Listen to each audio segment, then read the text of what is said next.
Hi, this is Rudra Teja. Today I am discussing about data types, three types of data types. One is a primitive, and second one is collection and object. And primitive data, the Java programming language is a statically typed byte, short, long arrays. Collections, we have collections. Collections is nothing but in collections in Java provide programmer to perform easy manipulation with the data objects with no restriction on size. Array list is in nature is dynamic to Java, and we can have array list of object type of any other collection. Objects, an object is simply an instance of an entity which can have certain attributes which could be defined by the user. For example, a car could be considered as an object and having trunk, four wheels, engine, etc. as an attributes.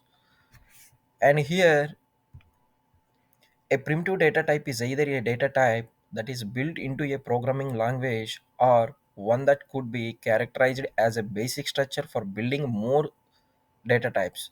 Programmers will often be immediately familiar with the primitive data types used in coding, which do not involve more data sets of effective representation. Examples of primitive data types includes integers, floating point numbers, and individuals, characters in text.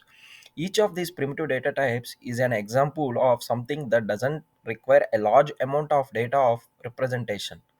Characters simply correspondent to single reference point in a ASCII chart.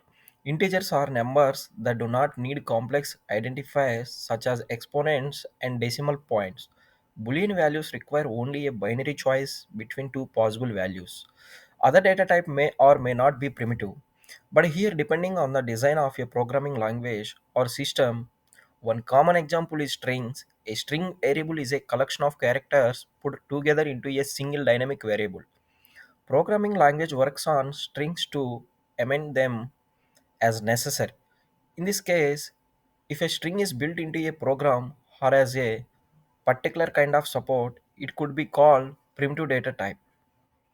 Other specific explanation of primitive data types include the data that a primitive data type cannot be broken down into a similar data type. Other explain primitive data types by contrasting them with user defined classes, more sophisticated classes that are created by user, whereas primitive data types have already been created by the platform or interface that the program or developer is using.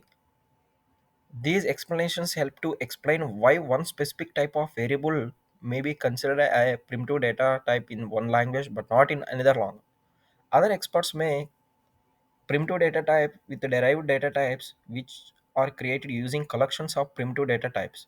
As a result, they can be broken down into more basic element than primitive data types.